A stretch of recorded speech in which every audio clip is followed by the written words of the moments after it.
The silk blouse was borrowed.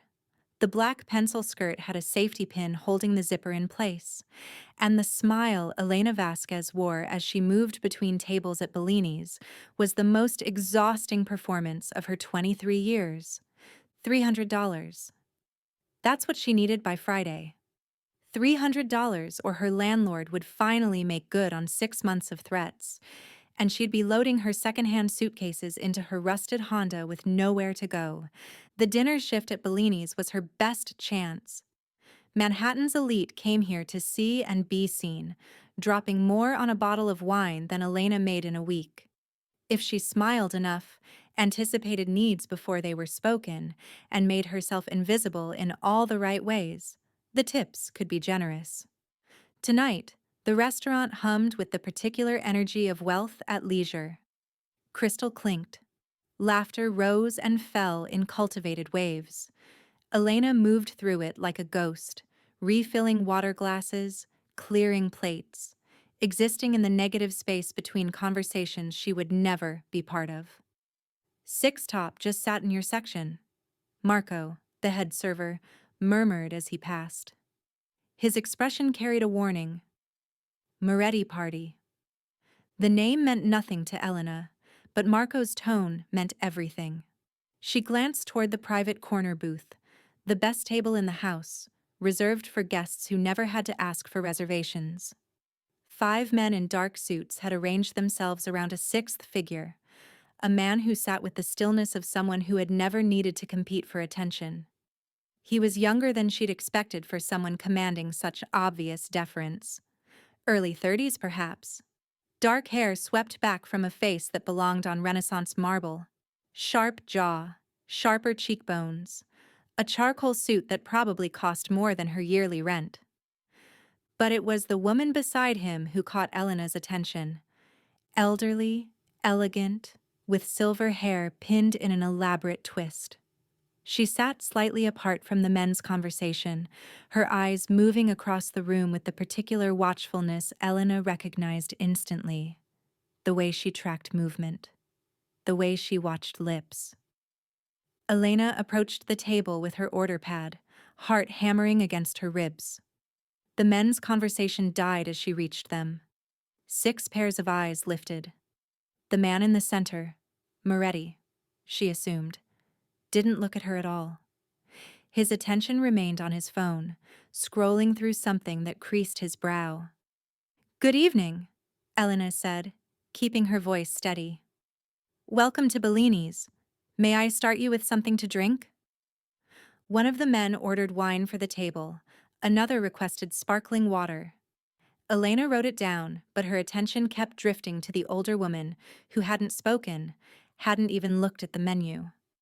When Elena turned to her, the woman's gaze was fixed on Elena's lips, waiting. Elena made a decision. She set down her pad, shifted her body so her hands were clearly visible, and signed, "Good evening. What would you like to drink?" The effect was immediate. The woman's eyes widened. Her hand flew to her chest, fingers pressing against the strand of pearls at her throat. Then her face transformed. Years seemed to fall away as a smile broke across her features, radiant and startled, and something that looked almost like relief. "You sign?" the woman responded, her movements quick with excitement. "My brother is deaf," Elena signed back. "Since birth. I learned when I was 7. The woman laughed, a sound Elena suspected she didn't make often, and reached out to grasp Elena's wrist. Her grip was surprisingly strong, her skin papery but warm. The man beside her had gone completely still.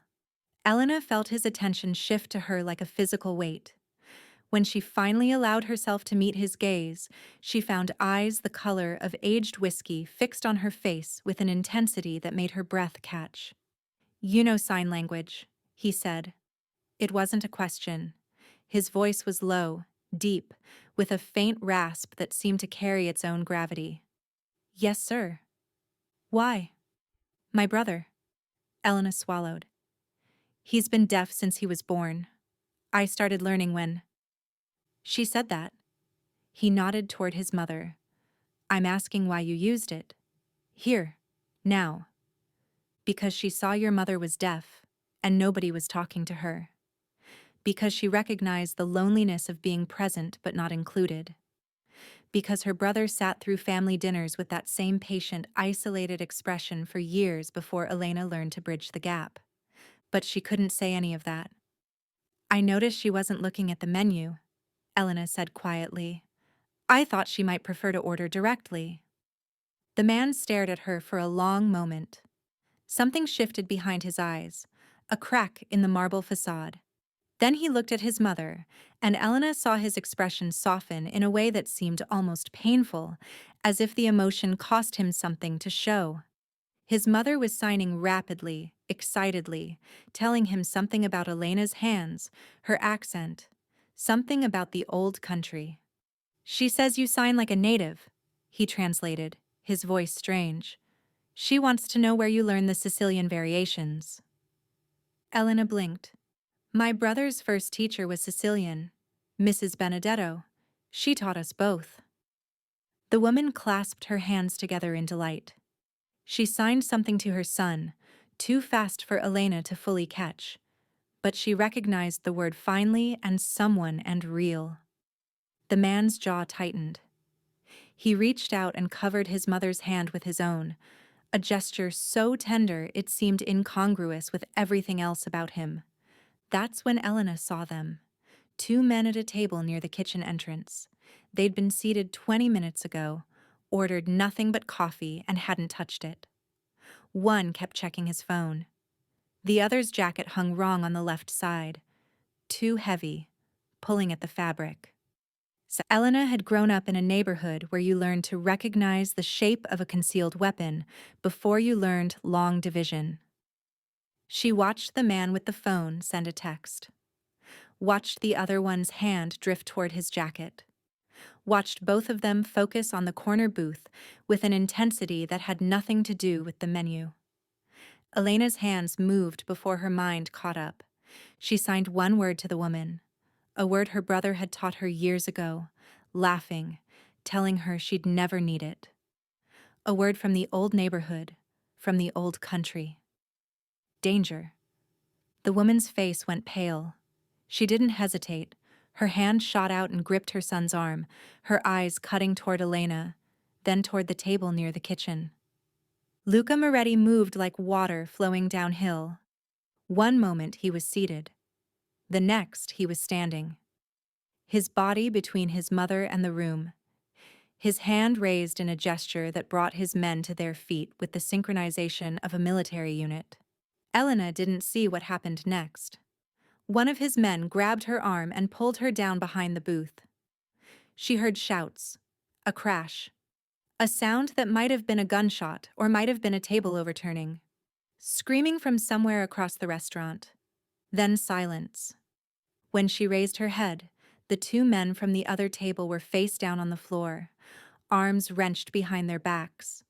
Luca Moretti stood over them, straightening his cuffs, his expression as cold and empty as a winter sky. The restaurant had frozen. Servers pressed against walls. Diners cowered in their seats. No one moved. No one breathed. Luca Moretti turned. His eyes found Elena where she crouched behind the booth, trembling, her borrowed silk blouse untucked, her careful composure shattered. He looked at her the way a man looks at something he has never seen before and cannot quite categorize. What, he said softly, is your name? Elena. Her voice came out smaller than she intended. Elena Vasquez. He repeated it silently, as if testing how it felt. Then he turned to one of his men and spoke in rapid Italian. The man nodded and disappeared through the kitchen doors. You're shaking, Luca Moretti observed. She was. Her whole body trembled like a leaf in a storm, adrenaline and fear crashing through her system in alternating waves. She pressed her hands flat against her thighs to still them. Someone just tried to kill you, she said, in my section. Something that might have been amusement flickered across his face. Does that happen often in your section? This is my first week. He stared at her for a moment. Then he laughed. A short, surprised sound that seemed to catch even him off guard. His men exchanged glances as if they hadn't heard that particular sound in some time. His mother tugged at his sleeve and signed something. Elena caught the words kind and brave and keep her. Luca's expression shifted. He looked at Elena with renewed assessment, his gaze traveling over her face with an intensity that made her skin prickle. "My mother likes you," he said. "Your mother is very kind. My mother is an excellent judge of character." He reached into his jacket and Elena flinched before she could stop herself. He paused, watching her reaction, then slowly withdrew a business card. "She's also lonely. She doesn't go out often because—" He stopped. Started again. "Most people don't know how to speak with her."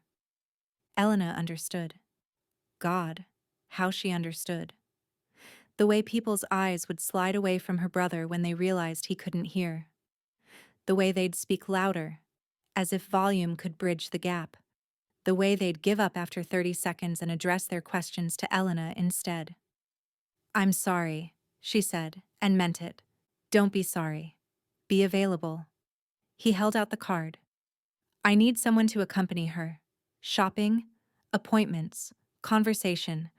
Someone who can actually communicate with her, not just nod and smile."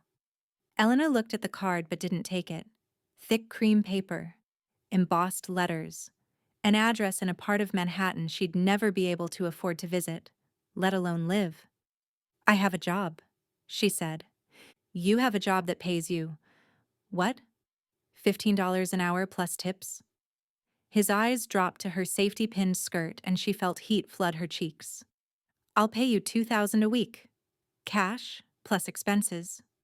$2,000 a week. $8,000 a month. Enough to pay her rent, her brother's medical bills, her grandmother's prescriptions. Enough to stop drowning." "Why?" The word came out before she could stop it.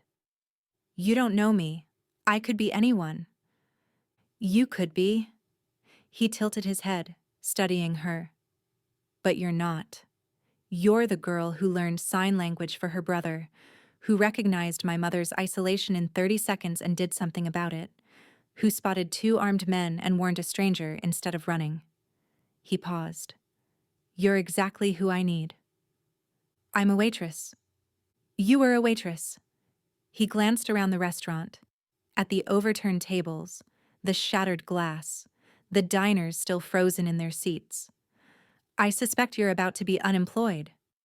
As if on cue, Elena's manager appeared at her elbow, his face a mask of barely controlled panic. "Miss Vasquez. A word. Now." She knew what was coming. It didn't matter that she'd done nothing wrong. It didn't matter that she'd potentially saved lives. What mattered was that violence had erupted in her section, that police would be called, that the restaurant's reputation would suffer. What mattered was that she was expendable. "You're firing me," she said flatly. "I'm letting you go. There's a difference." "There really isn't." The manager's jaw tightened. "Clear out your locker. Security will escort you out." He turned and walked away. Elena stood there, the ground shifting beneath her feet, her careful plans crumbling like sandcastles at high tide. $300 by Friday? No job, no prospects, no safety net. Luca Moretti was still watching her. "The offer stands," he said quietly.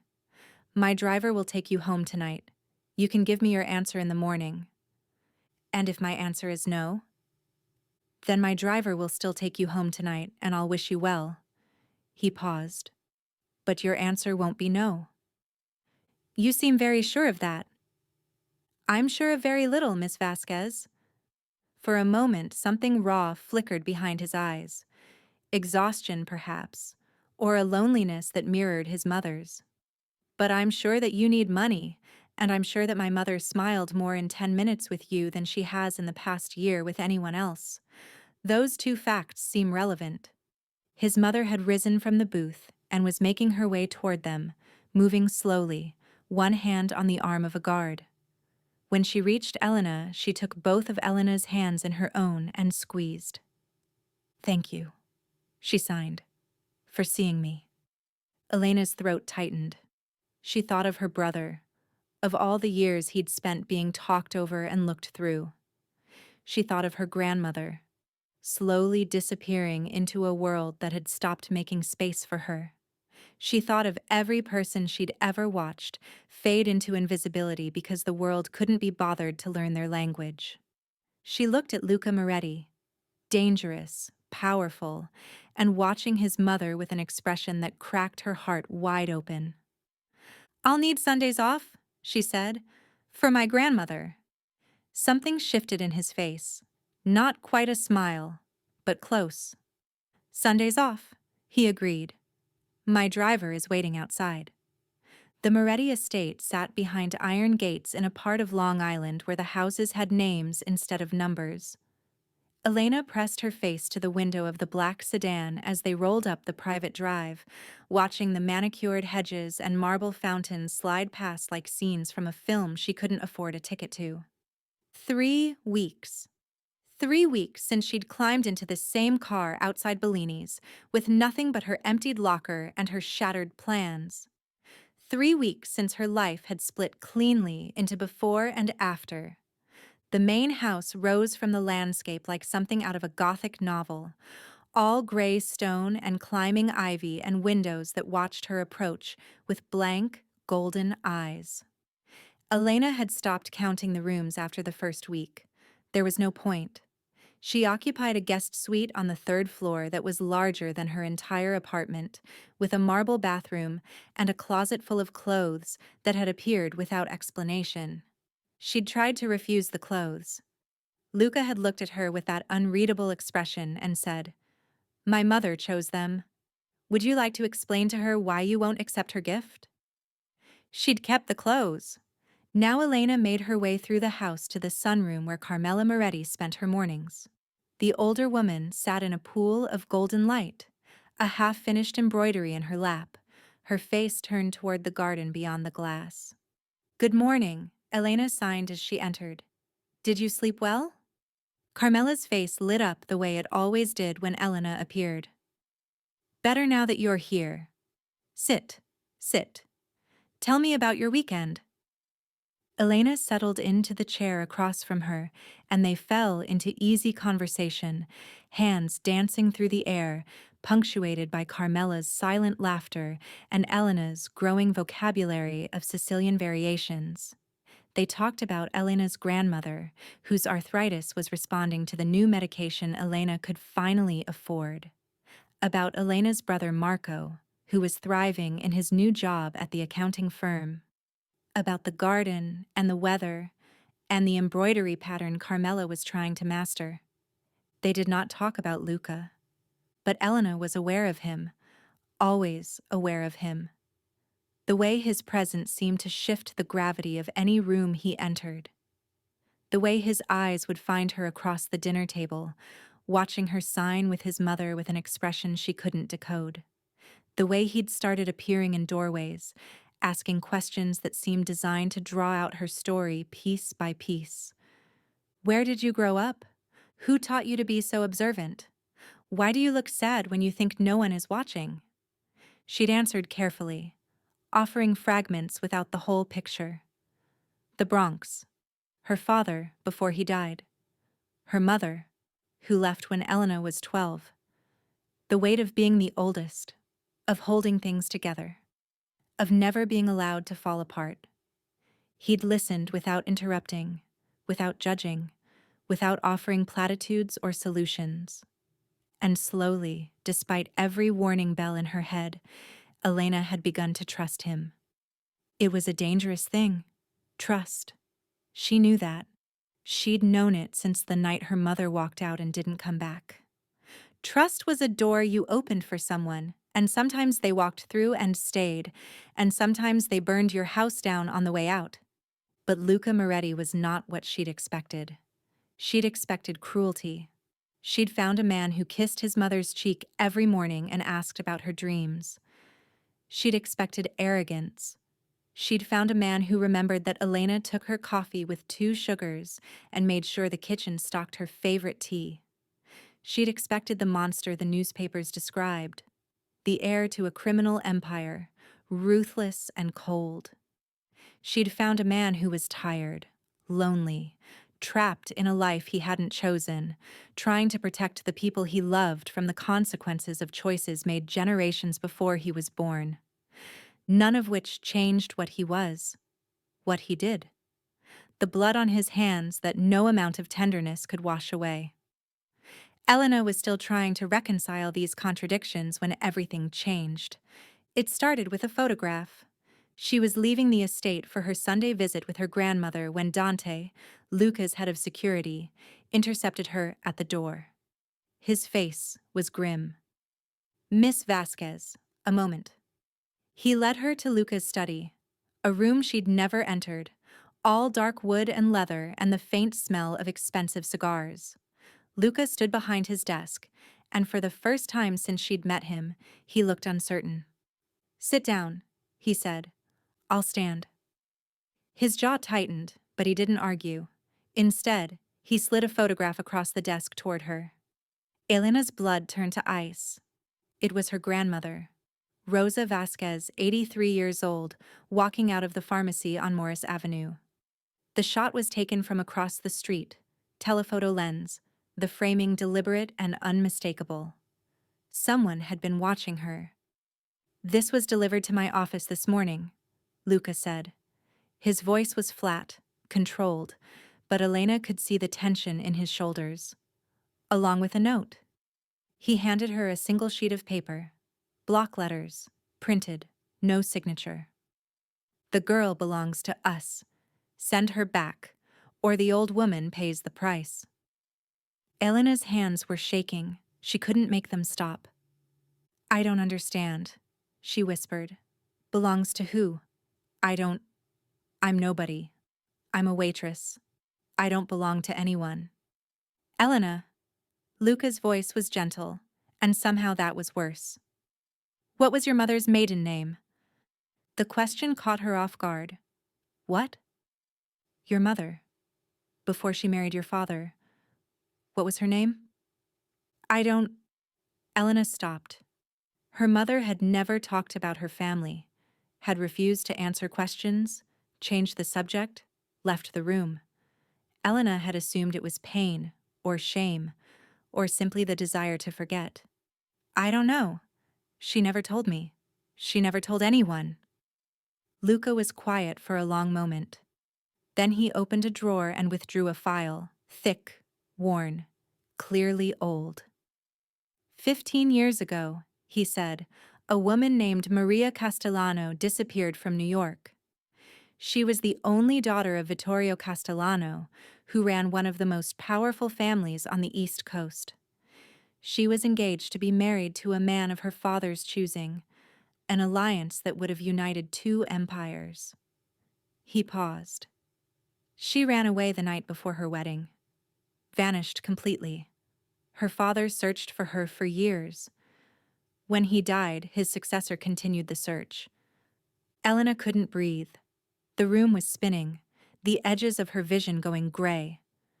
"You're saying my mother—" "I'm saying your mother was Maria Castellano, and the man she was supposed to marry, the man who has spent 15 years looking for her, is Enzo Ferraro." Luca's eyes were dark, unreadable. "He runs the Ferraro family now, and he's the one who sent those men to kill me at Bellini's." The photograph of her grandmother stared up at Elena from the desk. Her grandmother, who made Sunday gravy from scratch and sang lullabies in a language Elena was only now beginning to understand. Her grandmother, who had helped hide her daughter and raised her granddaughter and never once breathed a word of the danger they were in. "She knew," Elena said. The realization was a knife between her ribs. "My grandmother knew. This whole time. She was protecting you. She was lying to me." "Sometimes those are the same thing." Elena looked up at him. This man who lived in a world of violence and secrets, who had pulled her into his orbit without either of them understanding why. "What does Ferraro want?" she asked. Luca's expression hardened. "He wants what he was promised. The Castellano bloodline. The alliance your mother stole from him." He paused. "He wants you, Elena. And he'll burn everything in his path to get you." They moved her grandmother into the estate that same night. Rosa Vasquez sat in the back of the armored SUV with her rosary clutched in her weathered hands, her lips moving in silent prayer. She hadn't spoken since Luca's men had arrived at her apartment, hadn't looked at Elena, hadn't offered explanations or apologies or any of the words Elena desperately needed to hear. The silence between them was worse than shouting. Elena's brother Marco arrived an hour later, bewildered and frightened, his questions tumbling over each other in a rush of signed words too fast for Elena to follow. She caught danger and why and who are these people? And she answered as best she could, though the truth felt like broken glass in her mouth. "We're safe here," she told him. "I promise. We're safe." She wasn't sure she believed it. The days that followed blurred together in a haze of tension and waiting. Luca doubled the security around the estate. Armed men patrolled the grounds at all hours. Elena was forbidden from leaving, forbidden from calling anyone outside the household, forbidden from existing in the world she'd known just weeks before. She should have felt like a prisoner. Instead, she felt like something far more dangerous. Protected. Luca was everywhere and nowhere, disappearing into meetings that lasted hours, returning with shadows under his eyes and blood on his knuckles that he didn't bother to hide. He spoke to her in fragments, updates delivered in the spaces between crises. "Ferraro is mobilizing. He's called in allies from Chicago, from Miami. We intercepted a shipment, weapons, enough for a small army. My sources say he's planning something. Soon." Elena absorbed each piece of information like a blow, feeling the walls close in around her. This was her fault. Her blood. Her mother's choices, reaching across 15 years to destroy everything Elena had built. On the fifth night, she found Luca in the garden. He stood alone beneath a canopy of wisteria, his jacket discarded, his sleeves rolled to his elbows. Moonlight turned him silver and shadow, and for a moment Elena simply watched him. This man who commanded armies, who killed without hesitation, who looked at his mother with such devastating tenderness. "You should be asleep," he said, without turning. "So should you." He made a sound that might have been a laugh. "Sleep is a luxury I can't afford right now." Elena moved to stand beside him. The night air was cool, fragrant with jasmine and something deeper, earthier. She could feel the heat of him even through the space between their bodies. "I'm sorry," she said. Now he did turn, his brow furrowed. "For what?" "For this. All of this." She gestured vaguely at the estate, the guards, the war that was gathering on their doorstep. "You hired me to be a companion for your mother. You didn't sign up for—" "Stop." The word was quiet but absolute. "None of this is your fault.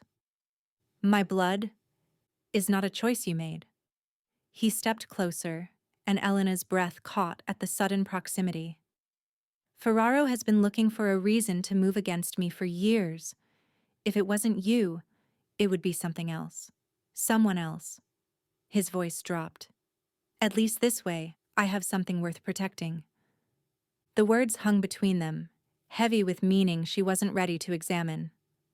"Luca, my mother calls you a gift." He reached out, his fingers brushing a strand of hair from her face. The touch was feather-light, barely there, and yet Elena felt it everywhere. "She says God sent you to us, that you were meant to find your way here. Do you believe that?" His hand dropped. His expression shuddered. "I believe in very little, Elena, but I believe in you."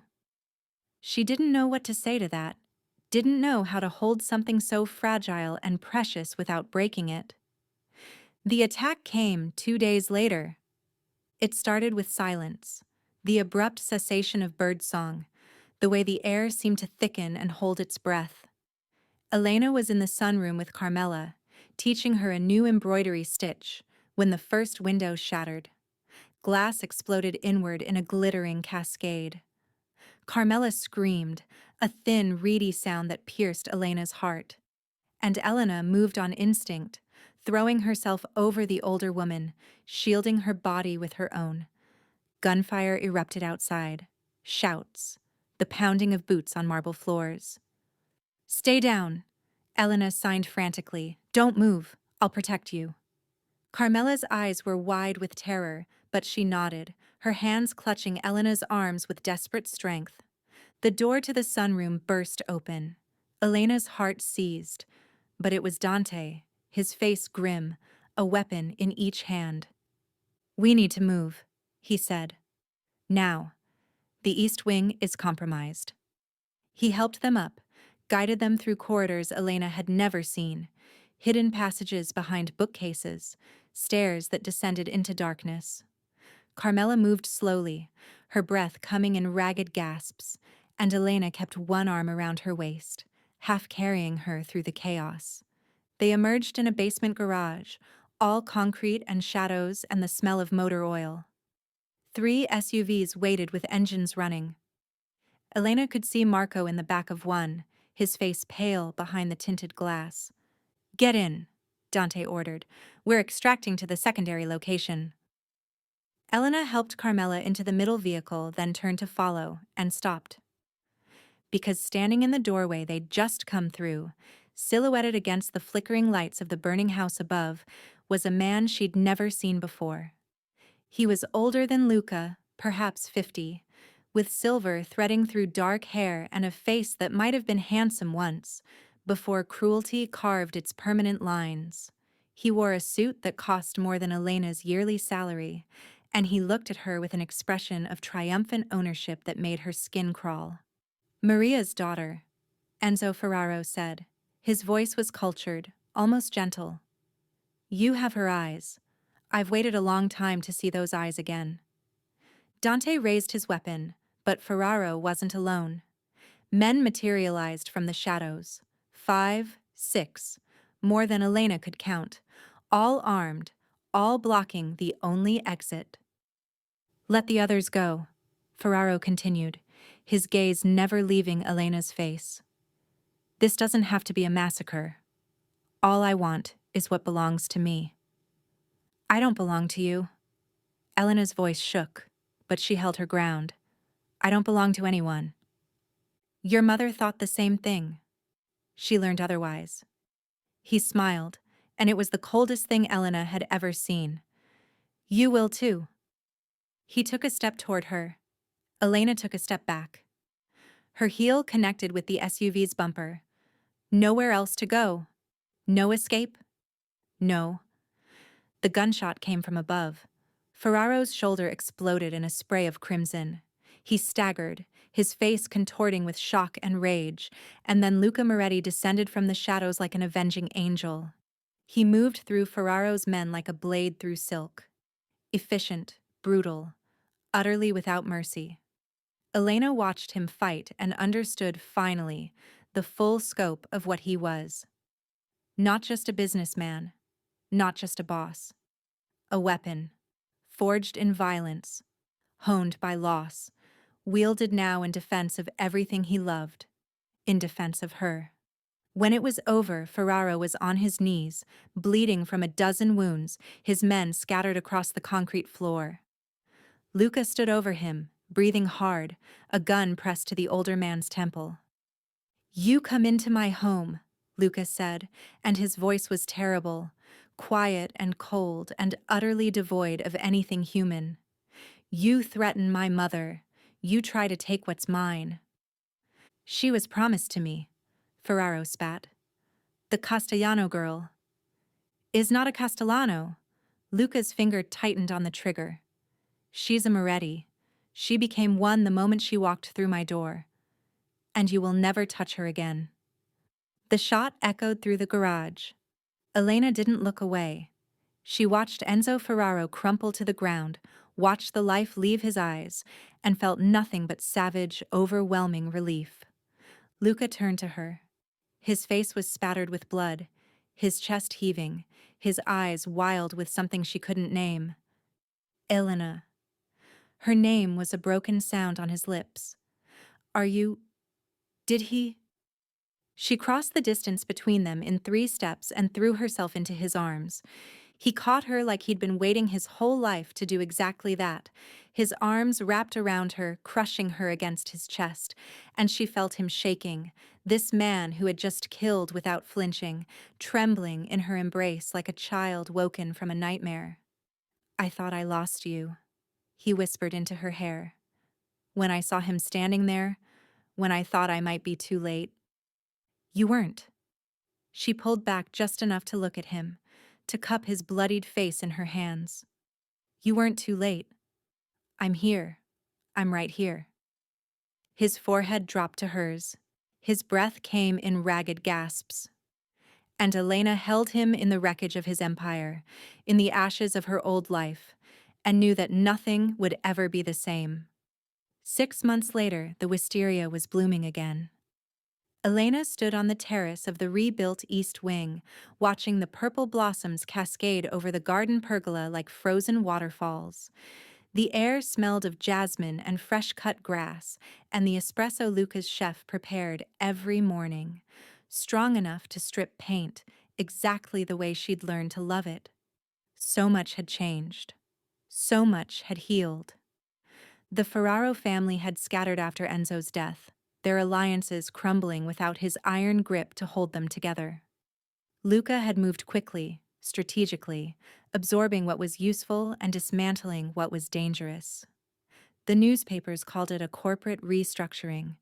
Elena knew better. But the violence had stopped. The threats had ended. And for the first time in her life, Elena woke each morning without the weight of fear pressing against her chest. Her grandmother sat in the garden below, a wide-brimmed hat shading her face, her hands busy with the herbs she'd insisted on planting the moment she was strong enough to kneel in the dirt.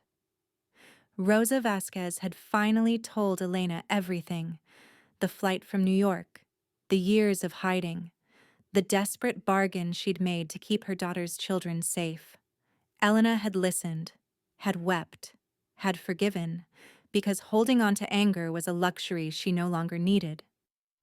Her mother had loved her enough to run, to hide, to build a new life from nothing.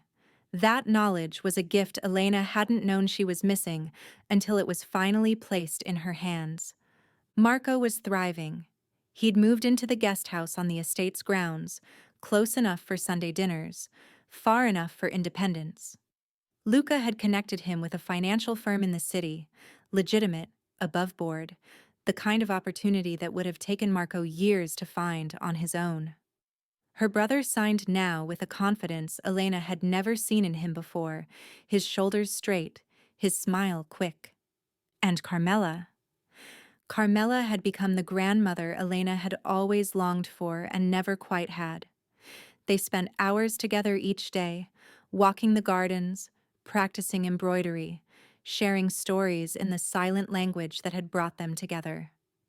The older woman's health had improved dramatically since the attack, as if the resolution of decades-old tensions had lifted a weight from her fragile body. You saved my son, Carmela had signed to her just last week, her eyes bright with tears. Not from Ferraro, from himself. From the loneliness that was killing him slowly. You gave him something to live for beyond duty and revenge. Elena hadn't known how to respond, hadn't known how to explain that Luca had saved her just as completely, had given her a home, a family, a future she'd never dared to imagine. The sound of footsteps drew her from her thoughts. She didn't need to turn to know who it was. She knew his footsteps the way she knew her own heartbeat, steady, purposeful, inevitably drawing closer to wherever she stood. You're up early, Luca said, coming to stand beside her at the terrace railing. Couldn't sleep. Bad dreams? Good ones, actually. She glanced at him, at this man who had become the axis around which her world turned. He wore no jacket this morning, just a white linen shirt open at the collar, his dark hair still mussed from sleep. He looked younger like this, softer, like the man he might have been in another life, one without blood and duty and the weight of an empire on his shoulders. I was dreaming about the restaurant, the night we met. Ah, a smile tugged at the corner of his mouth. The night you saved my life, with a single word. One sign, she corrected. Not a word, a sign. One sign. He turned to face her fully, and something in his expression made her breath catch. Do you know what I thought that night? When I saw you crouching behind that booth, terrified but still so brave? Elena shook her head. I thought. He paused, and she watched him struggle with words the way he never struggled with anything else. I thought that I would burn the world down before I let anything happen to you. I didn't even know your name yet, and I knew that. I knew it like I've never known anything in my life. Luca, I love you, Elena. The words came out rough, almost painful, as if he were tearing them from somewhere deep inside himself. I've loved you since you looked at my mother and saw a person instead of an obstacle. I've loved you since you stood in my study and demanded Sundays off for your grandmother. I've loved you through every moment of the past 6 months, and I will love you for every moment of whatever time I have left. Tears blurred her vision. She blinked them back, unwilling to miss a single detail of this moment, the morning light catching the silver at his temples, the vulnerability in his eyes, the way his hands trembled slightly as he reached for hers. I was going to wait, he continued, do this properly. A ring, a dinner, all the things you deserve. But I woke up this morning and you weren't beside me, and I couldn't. He broke off, his jaw tightening. I couldn't wait another moment to ask you. Ask me what? He released her hands, reached into his pocket, and sank to one knee on the terrace stones. The ring was beautiful, a simple oval diamond flanked by smaller sapphires, antique, clearly a family piece. But Elena barely saw it. All she could see was Luca, looking up at her with an expression of such raw hope that it shattered every wall she'd ever built around her heart. Elena Vasquez, he said, will you stay? Not as an employee, not as a guest, as my wife, as my partner, as the woman I want beside me for the rest of my life. She thought of the girl she'd been 6 months ago, struggling, exhausted, invisible, a waitress in a borrowed blouse, trying to survive in a world that had never made space for her. She thought of the woman she'd become, loved, protected, seen. A woman with a family that had chosen her, a home that embraced her, a future that glittered with possibility. She thought of her mother who had run from this world. And she understood finally that running wasn't the only choice, that sometimes the bravest thing you could do was stay. Yes, she whispered. Then stronger. Yes. 1,000 times. Yes. Luca rose and pulled her into his arms, and when he kissed her, Elena tasted joy and promise and the salt of her own tears.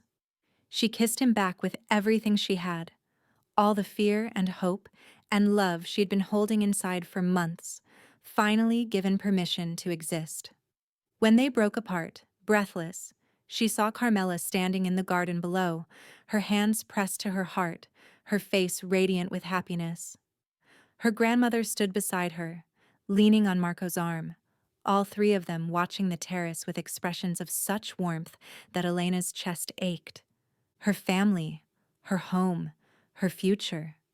She turned back to Luca, this man who had shown her that strength and tenderness could exist in the same heart, who had looked at a shy waitress and seen someone worth protecting, who had given her everything she'd never dared to want. I love you, she signed, her hands moving through the words that had brought them together. His eyes softened. He raised his own hands, clumsy, unpracticed, but unmistakably clear. I love you too.